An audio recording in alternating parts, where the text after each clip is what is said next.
Hello dear students, आज अपन electrostatics चालू करने जा रहे हैं। क्लास 12 का पहला चैप्टर। अपन इलेक्ट्रोस्टैटिक्स में जैसा आपने 10th में पढ़ा है पॉइंट चार्जेस के बारे में पढ़ेंगे। उसके बाद उसके पास इलेक्ट्रिक फील्ड इंटेंसिटी निकालेंगे, इलेक्ट्रिक पोटेंशियल निकालेंगे और सिस्टम ऑफ चार्जेस का पोटेंशियल एनर्जी कैलकुलेट करेंगे। इलेक्ट्रिक फील्ड लाइंस के बारे में पढ़ेंगे। तो जैसा कि आपने 10th में अभी अभी चार्जेस के बारे में पढ़ा हुआ है, तो हम स्टार्ट करने वाले हैं चार्जेस से। चार्ज के बाद कूलम्स लॉ, उसके बाद electric field intensity and so on. तो लेट अस स्टार्ट इलेक्ट्रोस्टैटिक्स। तो क्लास 12 का पहला चैप्टर इलेक्ट्रोस्टैटिक्स, उसका ये है पहला लेक्चर। इलेक्ट्रोस्टैटिक्स, इलेक्ट्रोस्टैटिक्स दो वर्ड से मिलकर बना। Electro means what? Electro means electron and electron means charge. ठीक। Statics means at rest. तो चार्जेस एट रेस्ट एक दूसरे को जिस तरीके से इंटरेक्ट करते हैं उसका एनालिसिस, उसका स्टडी। तो इलेक्ट्रोस्टैटिक्स को अपन कैसे डिफाइन करेंगे?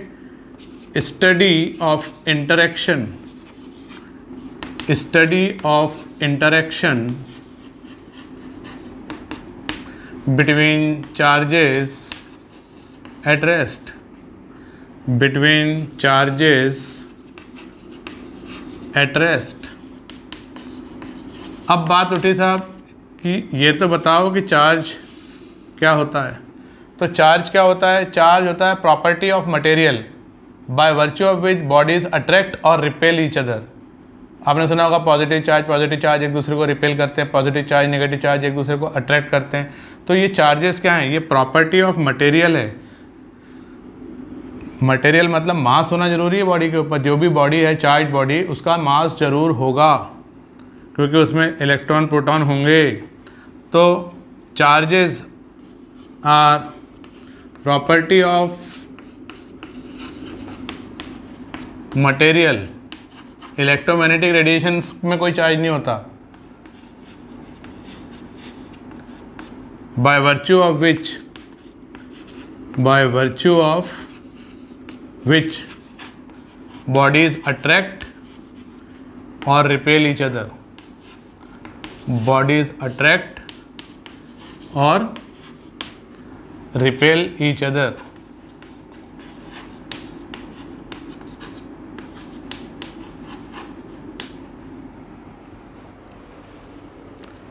तो देखिए, दो तरह के चार्ज होते हैं ऐसा पाया गया, और सिमिलर चार्जेस रिपेल कर रहे थे, अपोजिट चार्जेस अट्रैक्ट कर रहे थे।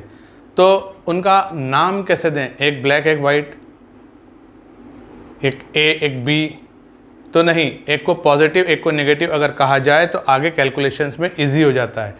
तो बेंजामिन फ्रैंकलिन नाम के साइंटिस्ट थे। बेंजामिन फ्रैंकलिन नाम के साइंटिस्ट थे। उन्होंने दो टाइप के चार्ज बताए, एक पॉजिटिव चार्ज और एक नेगेटिव चार्ज। तो टाइप ऑफ चार्जेस,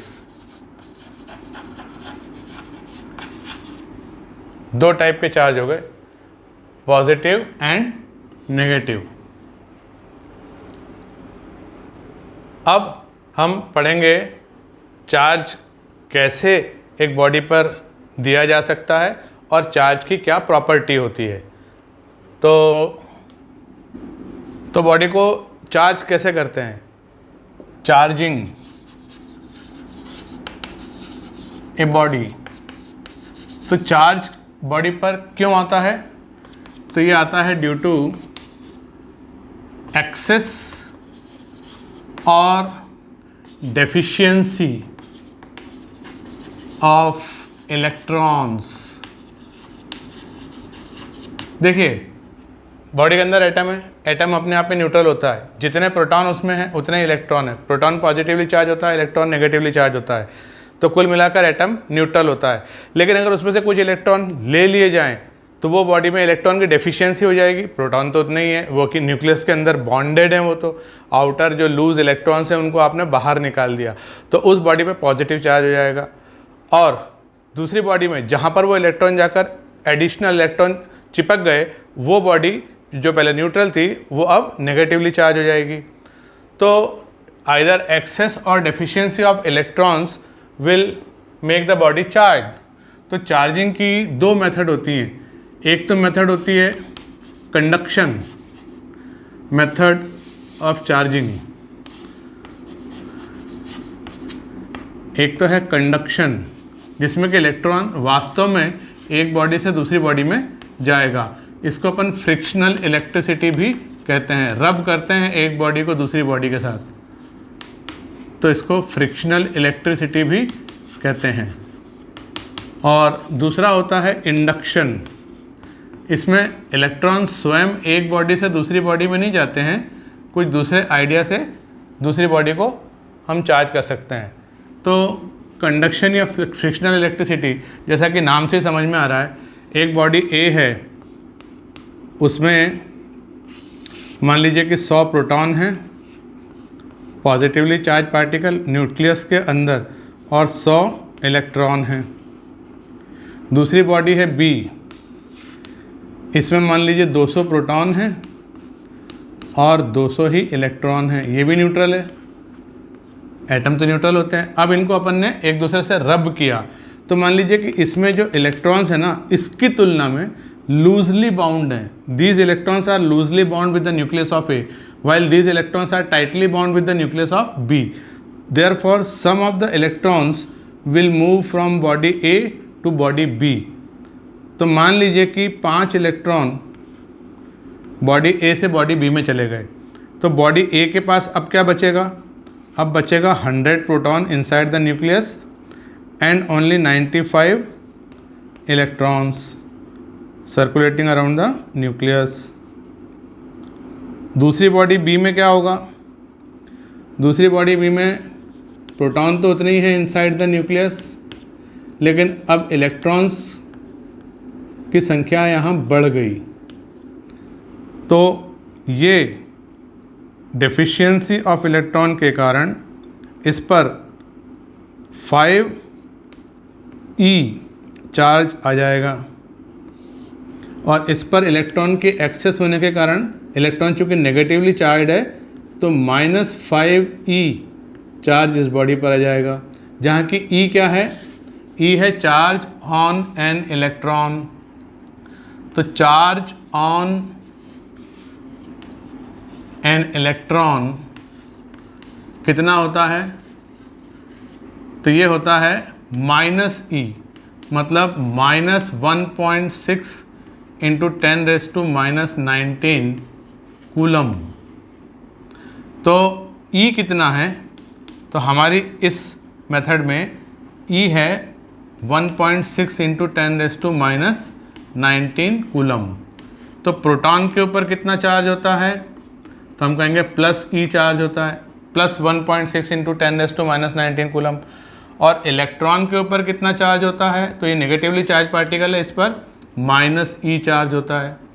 इस तरीके से फ्रिक्शनल इलेक्ट्रिसिटी या कंडक्शन से एक्चुअली इलेक्ट्रॉन एक बॉडी से दूसरी बॉडी में ट्रांसफ़र हो जाते हैं, तो एक जगह डेफिशिएंसी हो जाती है और दूसरी जगह एक्सेस ऑफ इलेक्ट्रॉन हो जाते हैं। जिस बॉडी से इलेक्ट्रॉन गए उसका मास कम हो जाएगा क्योंकि इलेक्ट्रॉन गए, और जिस बॉडी में इलेक्ट्रॉन आए उसका मास बढ़ जाएगा। इलेक्ट्रॉन का अपना मास होता है 9.1 इंटू 10⁻31 kg, उस हिसाब से इसका मास कम हो जाएगा और इसका मास बढ़ जाएगा। तो जो नेगेटिवली चार्ज बॉडी है ना, वो भारी हो जाएगी, हैवी हो जाएगी, और ये जो है पॉजिटिवली चार्ज बॉडी है, इसका मास कम हो जाएगा, ये लाइट हो जाएगी as compare to the neutral state. तो ये तो बात हुई आपकी कंडक्शन या फ्रिक्शनल इलेक्ट्रिसिटी की। अब बात करते हैं अपन इंडक्शन। इंडक्शन एक मेथड है जिससे कि अपन बॉडीज़ को चार्ज कर सकते हैं। तो भाई इंडक्शन बताओ। तो इंडक्शन मेथड में चार्जेस इंड्यूस हो जाते हैं। इंडक्शन मेथड में क्या होता है कि जैसे मान लीजिए ये एक पॉजिटिवली चार्ज बॉडी है, इसके पास में हमने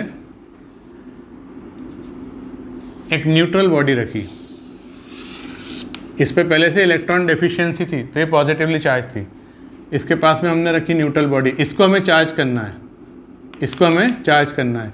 तो इसके एटम के जो इलेक्ट्रॉन्स हैं वो इस पॉजिटिव चार्ज के कारण अट्रैक्ट होकर इसके पास इधर आ जाएंगे। तो ये वाला जो दूर वाला पार्ट है बॉडी का, वहाँ पर इलेक्ट्रॉन डेफिशिएंसी के कारण वो पॉजिटिवली चार्ज हो जाएगा। फिर हम क्या करेंगे, इसको अर्थ कर देंगे, मतलब एक कंडक्टिंग वायर से अर्थ के साथ में कनेक्ट कर देंगे। अर्थिंग मतलब connecting a body with earth through a conducting wire so that electrons can flow through the wire. अब आप इसको सेकंड स्टेप में क्या करो, इसको तो एज इट इज़ रहने दो और इस वाली को अर्थ कर दो, मतलब इस स्विच को आप क्लोज करो। तो स्विच क्लोज हो गया। तो यहाँ पर चूँकि इलेक्ट्रॉन की डेफिशिएंसी है इसलिए अर्थ से इलेक्ट्रॉन्स निकलकर इधर गैप को फिल करने के लिए, वैकेंसी को फिल करने के लिए इस बॉडी में आ जाएंगे। आ गए, ये स्टेप 1, ये स्टेप 2। और स्टेप 3 में क्या हो करो कि अब इसको तो एज इट इज़ रहने दो, इससे कोई मतलब नहीं, टच नहीं करना इससे उसको। इस वाली को देखो, इसमें इलेक्ट्रॉन आ गए ना, अब इस की को ओपन कर दो। तो इसमें इलेक्ट्रॉन चूँकि आ चुके हैं तो इसमें अब इलेक्ट्रॉन का एक्सेस हो गया, एक्सेस ऑफ इलेक्ट्रॉन्स। तो ये नेगेटिवली चार्ज बॉडी बन जाएगी। तो इस बॉडी को हमने इलेक्ट्रॉन्स अर्थ से पहुंचाकर इसमें और फिर अर्थ से वायर को डिस्कनेक्ट करने के बाद नेगेटिवली चार्ज कर लिया। इसका उल्टा अगर आप करेंगे तो वो बॉडी पॉजिटिव चार्ज हो सकती है।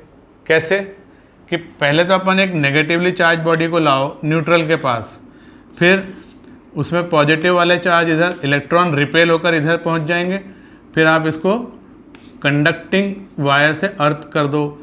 तो इलेक्ट्रॉन यहाँ है ज़्यादा और यहाँ है मामला न्यूट्रल अर्थ में, तो कुछ इलेक्ट्रॉन अर्थ में रिपेल होकर ये आपस में एक दूसरे को रिपेल करेंगे, तो इधर से रास्ता मिलेगा तो इलेक्ट्रॉन इससे निकल कर इधर जाएंगे।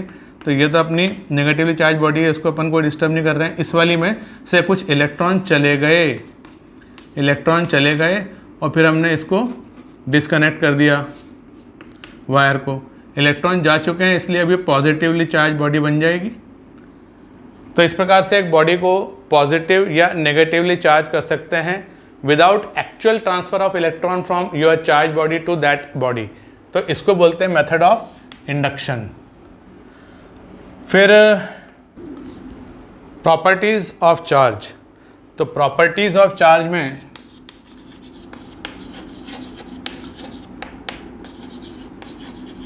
सबसे बेसिक बात से शुरू करें कि like charges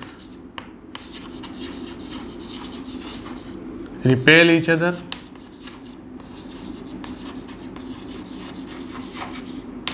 and opposite charges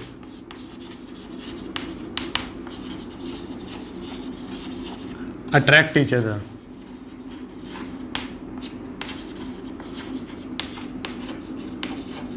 इसके ऊपर जो क्वेश्चन बनता है कि उसको मैं शॉर्ट में ऐसा कह सकता हूँ कि repulsion is sure test to find nature of charge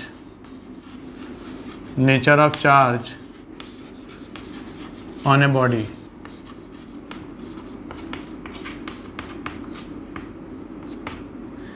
ये कैसे बताया कि देखिए, अगर मान लीजिए एक क्वेश्चन बनाए कि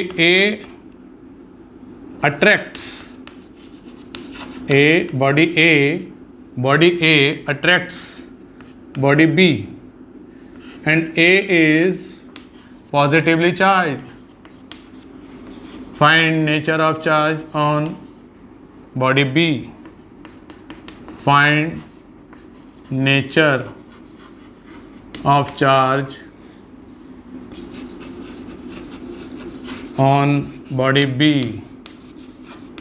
तो देखिए A पॉजिटिवली चार्ज है, ये हमें पता है, अब बी देखो न्यूट्रल भी हो सकती है और नेगेटिवली चार्ज भी हो सकती है।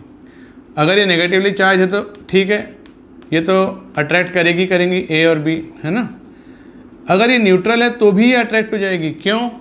क्योंकि ए पॉजिटिवली चार्ज है, इसके पास न्यूट्रल बॉडी जब आप लाओगे बी, तो उसमें इलेक्ट्रॉन यहाँ अट्रैक्ट होकर पॉजिटिव के कारण इकट्ठे हो जाएंगे और यहाँ दूसरी साइड में पॉजिटिव चार्ज इकट्ठा हो जाएगा, क्योंकि यहाँ से इलेक्ट्रॉन एटम को छोड़कर इधर आ गए, तो यहाँ प्रोटॉन ज़्यादा है, यहाँ एक्सेस ऑफ इलेक्ट्रॉन है।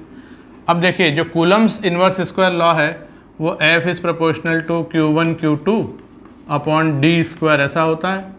तो इन पॉजिटिव चार्ज और इस नेगेटिव चार्ज के बीच की डिस्टेंस कम है, तो यहाँ पर ये फोर्स ऑफ अट्रैक्शन इस पर लगेगा, इसके कारण इस वाले फेस पर। और इस वाले फेस पर चूँकि डिस्टेंस ज़्यादा है तो इन पॉजिटिव चार्ज के बीच में रिपल्सिव फोर्स लगेगा, लेकिन ये कम होगा। ज़्यादा कौन सा होगा? पास में होने के कारण ये अट्रैक्शनल पुल ज़्यादा होगा, तो ओवरऑल ये बॉडी अट्रैक्ट हो जाएगी। तो अगर बॉडी बी अट्रैक्ट हो रही है ए की तरफ, ए पॉजिटिवली चार्ज है पर बी कैसी है? न्यूट्रल, उसके बावजूद भी न्यूट्रल बॉडी अट्रैक्ट हो रही है बॉडी ए की तरफ, तो हम पक्के तौर पे नहीं कह पाएंगे कि अट्रैक्शन से आप क्या कंक्लूड कर सकते हो, बी नेगेटिवली चार्ज है या कि न्यूट्रल है।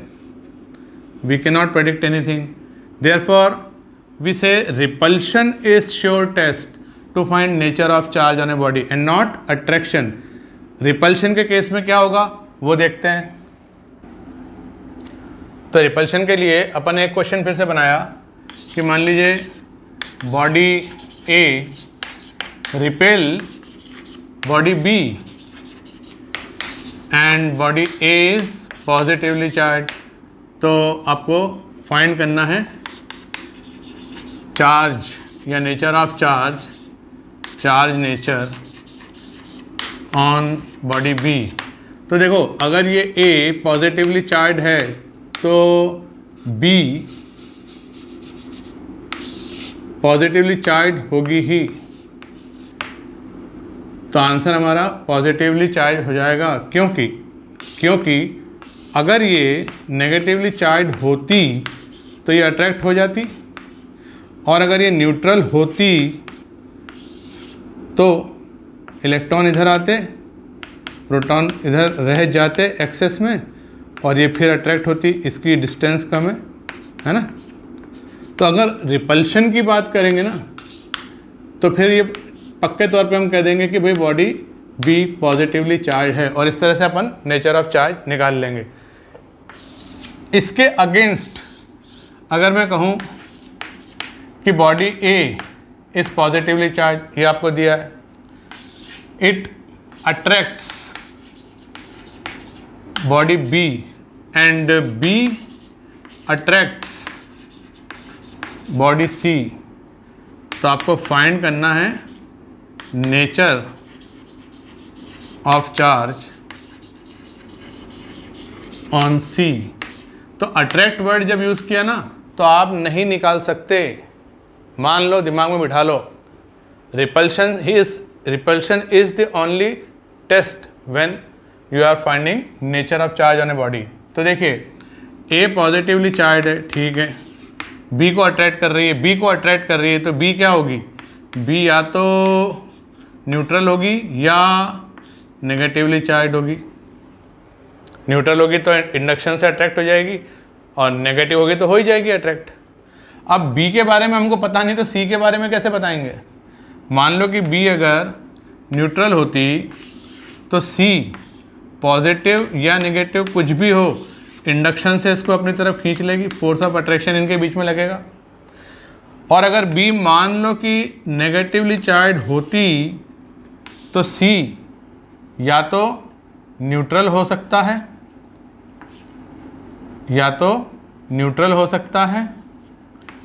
या पॉजिटिवली चार्ज हो सकता है। न्यूट्रल होगा तो इंडक्शन के कारण इधर पॉजिटिव चार्ज आ जाएगा, तो ये अट्रैक्ट हो जाएगी, और अगर ये पॉजिटिवली चार्ज है बॉडी स्वयं सी तो अट्रैक्ट होना ही है। तो अट्रैक्शन अगर दिया हुआ है ना तो हम नेचर ऑफ चार्ज फाइंड नहीं कर सकते। लेकिन अगर इसके अगेंस्ट मैं क्वेश्चन नंबर 4 बनाऊं कि A is positively charge, it repels B and B repels C, तो find nature of charge on C, find nature of charge on C। तो देखिए A पॉजिटिवली चार्ज है, ये B को रिपेल कर रही है, तो B न्यूट्रल भी नहीं हो सकती, नेगेटिव भी नहीं हो सकती, B को पॉजिटिव होना जरूरी है, तभी तो ये रिपेल होगी। और B हमें अगर पता पड़ गया कि पॉजिटिवली चार्ज है और ये C उससे रिपेल हो रही है, तो C भी पॉजिटिवली चार्ज होगी ही, तभी तो वो रिपेल हो रही है।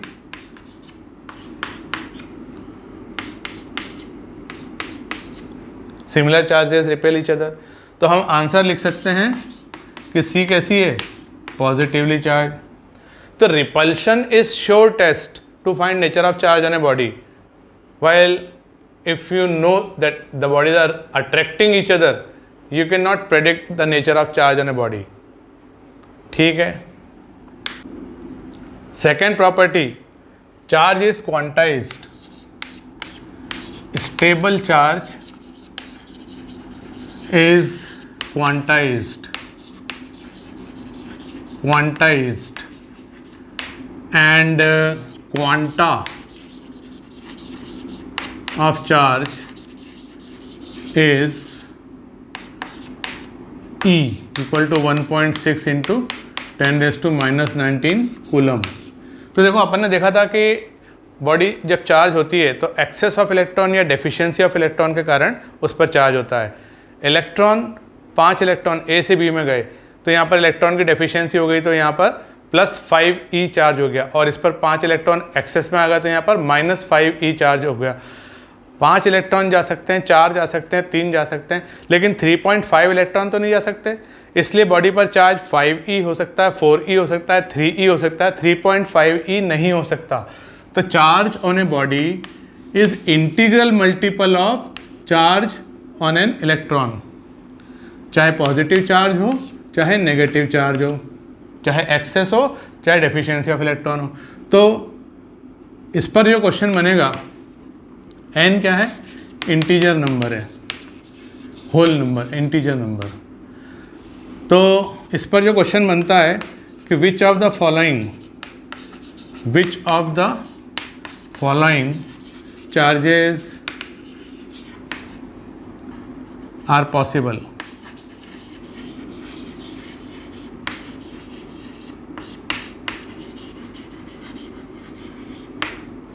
सोच समझ के बताना भाई, मैं भी मन से बना रहा हूँ क्वेश्चन। देखो मैंने लिखा 1.6 इंटू 10⁻⁻20 कूलम, फिर मैंने लिखा 1.6 इंटू 10⁻⁻18 कूलम, फिर मैंने लिखा 2.4 इंटू 10⁻⁻19 कूलम, फिर मैंने लिखा, क्या लिखूं, तो मैंने लिखा 2.4 इंटू 10⁻⁻20 कूलम। तो देखो 1.6 का इंटीग्रल मल्टीपल होना चाहिए, तो 1.6, 3.2, 4.8 ऐसा चलेगा, तो ये दोनों तो पॉसिबल है ही नहीं। अब इन दोनों में बात करें अपन, तो ये है आपका 10 times charge on an electron, और ये है आपका 1/10 of charge on an electron, तो यह भी पॉसिबल नहीं है। तो पॉसिबल सिर्फ ये वाला चार्ज है। तो charge is always integral multiple of charge on an electron. लेकिन कुछ बच्चे कहते हैं कि साहब वो तो कुछ क्वार्क्स पार्टिकल होते हैं, उनमें फ्रैक्शन ऑफ ई जैसा चार्ज भी होता है। हाँ होता है, क्वार्क्स जो होते हैं वो 6 प्रकार के होते हैं। There are 6 types UCTBDS। तो इस पर जो है ना 2/3e चार्ज होता है और इस पर -e/3 चार्ज होता है, पर ये जो है ना अनस्टेबल हैं। इसलिए हम क्या कहते हैं कि stable charges are always quantised. Quantise means कि ये मिनिमम क्वांटा है, इसके इंटीग्रल मल्टीपल के रूप में ही चार्ज किसी बॉडी पर पॉसिबल होगा। थर्ड प्रॉपर्टी है conservation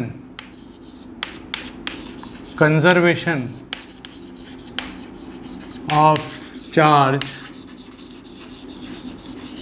of an isolated system. Isolated system मतलब कि उसमें ना तो कोई एनर्जी अंदर जा सकती है, ना उसमें से कोई मास बाहर आ सकता है। मास का अंदर बाहर जाना मना है, मतलब इलेक्ट्रॉन्स उस सिस्टम के ना तो अंदर घुस सकते हैं, ना उसमें से इलेक्ट्रॉन बाहर निकल सकते हैं। तो ऐसे आइसोलेटेड सिस्टम का चार्ज हमेशा कंजर्व रहेगा, कांस्टेंट रहेगा। अगर जैसे इस रूम की बात करें, इस रूम में से किसी भी इलेक्ट्रॉन को बाहर जाने के लिए अलाउड नहीं है, बाहर से अंदर आने के लिए अलाउड नहीं है। और मान लीजिए इसमें बहुत सारे एटम्स हैं, सब न्यूट्रल हैं। चार्ज ऑन दिस रूम कैसा है? 0, न्यूट्रल है। अब ये हो सकता है कि कुछ इलेक्ट्रॉन इस एटम से निकल के इस एटम पे आ जाएं, तो ये पॉजिटिवली चार्ज हो जाए, ये नेगेटिवली चार्ज हो जाए, लेकिन इस पूरे सिस्टम का चार्ज तो 0 ही बना रहेगा जब तक कि इलेक्ट्रॉन इस सिस्टम से बाहर नहीं जाते या बाहर से अंदर नहीं आते। और इसी का एग्जाम्पल है एक प्रोसेस ऑफ एनहीलिएशन। मतलब कि अगर एक इलेक्ट्रॉन और एक उसका एंटी पार्टिकल पॉजिट्रॉन, उसका मास सेम होता है, चार्ज का मैग्नीट्यूड सेम होता है, लेकिन नेचर ऑफ चार्ज इस पे नेगेटिव होता है, इस पे पॉजिटिव होता है। तो इसका मास, दोनों का मास 9.1 × 10⁻³ kg है, ठीक है ना, इसका भी और इसका भी। चार्ज की जब बात करोगे तो चार्ज इस वाले पर -1.6 × 10⁻19 कूलम्ब है, और इस वाले पर +1.6 × 10⁻19 कूलम्ब है। अब इन दोनों को कुछ काइनेटिक एनर्जी से एक दूसरे की तरफ अपन ने प्रोजेक्ट किया, ये कंबाइन करे, तो कंबाइन करके मास E = mc² से अगर आप देखोगे तो ये जो टोटल मास है 2m × c², c is speed of light, तो इससे गामा रे बन जाएगी, इलेक्ट्रोमैग्नेटिक रेडिएशन। ये भी, इस पर भी चार्ज नहीं होता, ये भी न्यूट्रल होती है, ये खाली एनर्जी बंडल है, और इसकी एनर्जी 1.02 मिलियन इलेक्ट्रॉन वोल्ट या उससे ज़्यादा होगी। अगर इनकी काइनेटिक देखो, मास से जब आप कन्वर्ट करोगे ना एनर्जी में, तो वो 1.02 MeV मिलियन इलेक्ट्रॉन वोल्ट आएगा। और इनिशियली इनके पास काइनेटिक एनर्जी भी थी, तो वो काइनेटिक एनर्जी भी गामा रे को मिल जाएगी। इसी प्रकार से इसकी अपोजिट भी एक प्रोसेस है जिसको बोलते हैं पेयर प्रोडक्शन। पेयर प्रोडक्शन में क्या होता है कि एक मेटल सरफेस पर अगर गामा रे जिसकी एनर्जी कितनी हो, 1.02 मिलियन इलेक्ट्रॉन वोल्ट से ज़्यादा हो, इंसिडेंट होती है, तो एक तो पॉजिट्रॉन और एक इलेक्ट्रॉन पेयर में प्रोड्यूस होते हैं। यह है आपका पॉजिट्रॉन और ये है आपका इलेक्ट्रॉन, और कुछ काइनेटिक एनर्जी से ये इससे निकलते हैं बाहर मेटल से। तो ये जो एनर्जी है ये मास में कन्वर्ट हो गई। यहाँ पर जो ये मास था ये एनर्जी में कन्वर्ट हो गया। लेकिन भाई साहब चार्ज जो है ना टोटल यहाँ पर न्यूट्रल था, यहाँ पर भी न्यूट्रल है, यहाँ पर भी न्यूट्रल गामा रे आ रही थी, और ये कुल मिलाकर सिस्टम का जो चार्ज है जो इससे प्रोड्यूस हुआ गामा रे से, पॉजिट्रॉन एंड इलेक्ट्रॉन का पेयर, कुल मिलाकर ये भी टोटल चार्ज 0 है, न्यूट्रल है। इस प्रकार charge, conservation of charge of an isolated system, charge of an isolated system is always conserved, ऐसा हम कह सकते हैं। फोर्थ प्रॉपर्टी है चार्ज इज रिलेटिविस्टिकली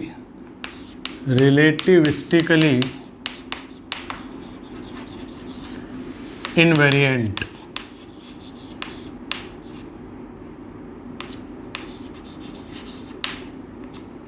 इनवेरिएंट मतलब क्या कि charge on a body does not depend on choice of reference frame. आपने सुना होगा कि अगर रिलेटिविस्टिक मैकेनिक्स की बात करें तो मास, लेंथ, टाइम ये सब चेंज हो जाते हैं अगर आप एक ऐसे रेफरेंस फ्रेम में हैं जो स्पीड ऑफ लाइट या उसके नियरली इक्वल स्पीड से मूव कर रही है। जबकि चार्ज ऑन ए बॉडी आप उस फास्ट मूविंग रेफरेंस फ्रेम से भी देखोगे तो चार्ज ऑन ए बॉडी उतना ही आएगा।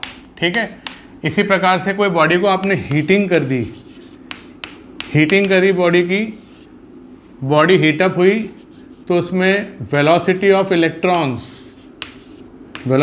इलेक्ट्रॉन्स बढ़ गई, लेकिन फिर भी but charge on that body remains constant. तो किसी भी रेफरेंस फ्रेम या स्पीड से चार्ज मूव कर रहा हो या रेफरेंस फ्रेम मूव कर रही हो, charge on a body constant रहेगा, वो चेंज नहीं होगा। एंड लास्टली चार्ज के बारे में सिंपल सी बात कि सभी एक स्केलर क्वांटिटी है। दूसरी बात, इसकी एसआई यूनिट क्या होती है? कूलम। अब कूलम कैसे लिखते हैं ये भी एक प्रश्न है। तो सिर्फ अगर सी लिखोगे ना तो कैपिटल लिखना, और अगर पूरा कूलम लिखोगे ना तो सी स्मॉल लेना। ऐसा होता है लिखने का तरीका। कोई भी यूनिट को न्यूटन लिखना हो तो अपन ऐसा लिखते हैं न्यूटन, और खाली एन लिखना हो तो कैपिटल एन लिखते हैं। ऐसे जूल लिखना हो तो ऐसा लिखते हैं जूल, और खाली जे लिखना हो तो कैपिटल जे लेते हैं। समझ गए? तो ये कूलम है। और तीसरी बात, इसका डायमेंशनल फार्मूला क्या है? तो हमको पता है I इज इक्वल टू क्या होता है? Q upon T. Fundamental physical quantities कौन सी हैं? I और T। तो डायमेंशन क्या हो जाएगा? AT। That's all about charge. अब इसके बाद हम नेक्स्ट लेक्चर में चालू करेंगे Coulomb's inverse square law. Very interesting, अब आएगा मज़ा। तो ठीक है, आज का लेक्चर यहाँ ख़त्म। मेरा app physics bye Pradeep Saxena Google play store से फ्री डाउनलोड कर लीजिए। मैं in chapter and after chapter आपको DPPs दूंगा, बढ़िया क्वेश्चन का कलेक्शन होगा, और उसका वीडियो सॉल्यूशन मैं उस ऐप पर ही आपको प्रोवाइड करूंगा। Thank you.